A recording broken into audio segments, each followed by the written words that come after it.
Hi guys, welcome to my YouTube channel. Thank you so much guys for subscribing, liking, sharing and commenting. If you haven't subscribed yet, please press the subscribe button and the notification bell and join the family.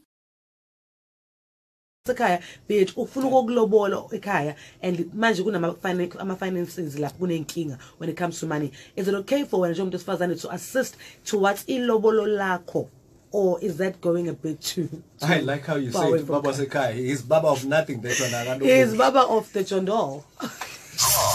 On a lighter note though, it's time for us to play. He's Baba of the Chondol.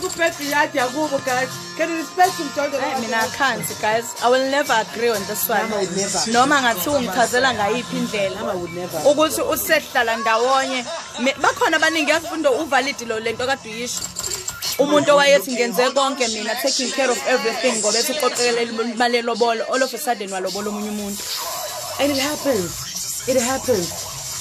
I did everything. I was doing everything ekhaya because nge understand ukuthi uqoqele imali lobolo only to find ukuthi mase lobolo omunye umuntu. Akashonga ukuthi ngiqoqele lobolo lakho, wathi ngiqoqele imali lobolo. Wamsisi. New episodes daily. And isho ukuthini ngawe leyo nto ngempela. You can't discuss indaba okuzongilobola nami guys.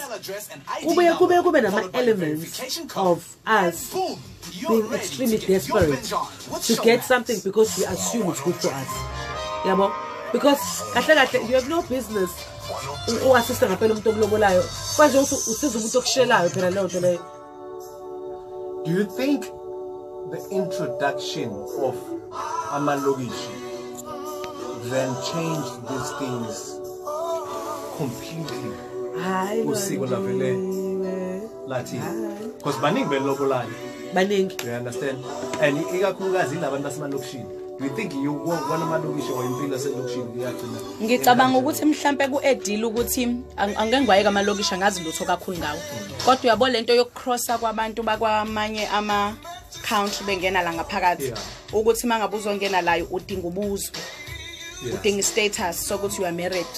Ngicabanga ukuthi uma umuntu wesifazane uzozilobola uthuma umnike imali akulobole ngoba uwena o desperate for umshado. Mina it's all desperation mangabe ngibuka. Mina I would say it's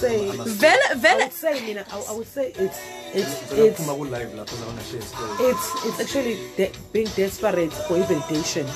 Yabo, because kaza siningi ngokubuke abantu aba-assista mina engibaziyo ukuthi they have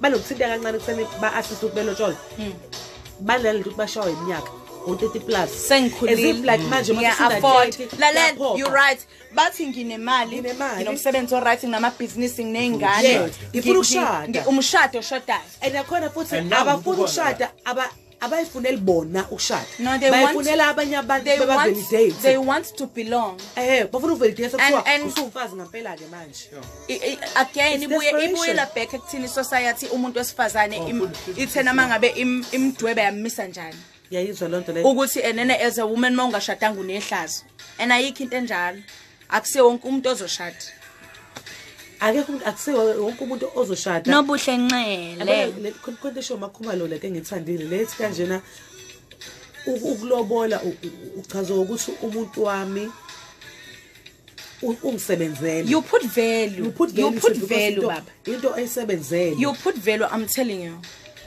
You put value nje. I agree with you on that one. Zamashiba seyeni sawubona. Zandile Maseyama, Nxumalo, hello, Nikki, Angelica, Iris Sebati, Tombi Mthelo, sanibonani. Hayibo. Wayesemlobolile kuphela engakamshadi. Then masemele ushade, kumele uqale ngomfazi kaMfowenu ugcine ngowakho ngoba phela kaMfowenu yena omdala uyena omdala kunaba ngithi. So kumele uqale ngomfazi kaMfowenu ushade mase kuzaba lo wakho. Ukhuluma about ukulobola umfowenu ashona ungene bese kodwa wayengakashadi kufanele uqale phansi ulobole lo muntu lona then ulobo akufani isikhuluma ngicela ukubingelela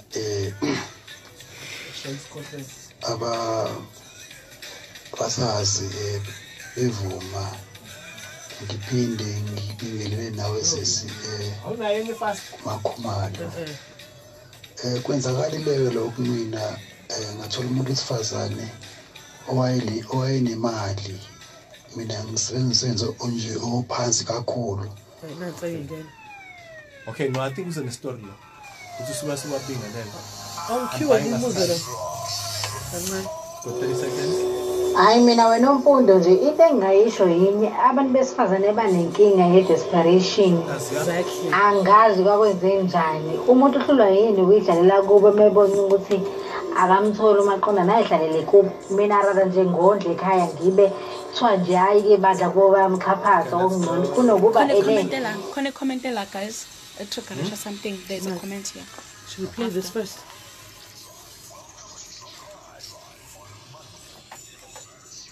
Absolutely, as we're taking ama calls, my voice note, if unombuzo othile ofuse ubuza uMaKhumalo njengoba nje sishilo ukuthi sikhuluma ngayo ngale ndaba ukuthi uma wena umuntu wesimame usemandleni ukuthi ungakwazi unikeza umuntu wakho hayi baba sekhaya ubabazi. Okay, unikeza ubabazi. Babazi. Imali ungamnika yini? So ku 0729980141, that's where you can place your comments. Noma ke usinte ku 0861010 There's one that just came in now. All right, listen up to this. Hayi mina wena mfundo nje into engayisho yini abantu besifazane banenkinga ye-desperation. Angazi kwakwenze njani umuntu uhlulwa yini ukuyidlalela kubo mebona ukuthi akamtholi umaqonda nayidlalele kubo mina rather nje ngondle ekhaya ngibe kuthiwa nje hayi-ke badla kubo bayamxhaphaza okungcono kunokuba because lezo zihlelwe ngokulobola awungitshela kahle nomfundo ukuthi ingakondla kanjani izokwazi ukukondla shuthi wena uzobe isigqila nje sentshebe nje yakomunye umuntu naphakathi ngeke nje never know amantombazane nje akafunde ukuthi angajahi izinto step by step ungabi competition ngempilo yakho impilo yakho. That's all. I've just been reminded of Ikulo last. I strongly agree with you, MaKhumalo. But what if akasebenzi but he wants to marry you? What then? Cause some would say awufuni to marry me cause angisebenzi. Asiqale sikafilisani guilty guys. Lento ayihlangene nokuthi uyasebenza noma usebenza. Musu ngenza ngifile guilty kufanele ngiziprove ukuthanda kwami. Maungena amandla okulobola awunawo. There's nothing to do nami nokuthi mina ngiyasebenza o angisebenzi. Musu ngenza ngibe guilty. Yabo manje sekufanga ngiprove. Ngibuyela kulento eshiwo usisi ukuthi mina istability sami kufanele ngibe neshow yokuthi ngine show ukuthi kuzophileka. As a woman ngiyazicabangela mina ngoba mina as a woman I believe ukuthi indoda must provide. So mangiqala ngokulobola kusho sengiyokondla vele and umuntu once wenza kanjalo uyophinda ukunqande nini ngoba uyothi sila manje asakwazi ukubuyela emuva. Umshado asikholela ufanele mase sishadile siphinde sidivorce. Kusho ukuthi sekufanele ngihlalele lo litaku ke manje kuze ukuthi amen and because ungakwazi ukungilobola kuyachaza ukuthi kuzokwenzeka ukuthi ngingakwazi nokondleka ngelinye ilanga. Ngiyakuvumela yini lokho. Ngithi mina asiqaleni ngokwenza into right. Inkinga zokungabi namali kababa zisifice phakathi emshadweni. Bese ngithi take care ngoba ngiyakwazi ubu strong bakhe kondleni thina nefamily yonke maye nakho. Thina abantu besilisa we have to make means. Kumele nenze ama means guys. Awukwazi ukungiblackmaila. I love you so much but angikwazi ukuzikhokhela ilobola. Yabona futhi manje like you need to make means more than any time impilo nje existing abantu besilisa especially now with the rights abantu besifazane abanawo. And two, I fully agree with what MaKhumalo is saying. I like Lalel ngibethe ibhodi kanje. I agree with it. Yes. Lalel, I am 100% for it. Ngiyavumelana now. And ngisasho na much if kuukuthi you can't guilt tripping ngoba usho kanjena ngoba nakho usebenza, but actually that is the reason. Okay, that is the reason I can't marry you. Asiqale bese siyashada. Angisivela sivuma ukuthi senze izinto seqiteji. Asiqale senze okufanele ngaleso sikhathi. Asingeqa ama stages. There's someone now who's saying people end up marrying for validation. And when it doesn't work baphindele ekhaya and sebebizwa ngama return soldiers. And selibhlungu nalelo gama. That's you, MaKhumalo, talking Amen. love. Amen. Hallelujah. Thank you so much. I didn't realize Thank you so much. Isikhathi sivele sibaleke guys, none understand. Yabo nje manje ngilungisa le yodwa guys. My Twitter, okay, ku Twitter I'm MaKhumalo Mseleku. On Instagram ngiwuthobile K. On Facebook I'm MaKhumalo Mseleku bengi live lapho.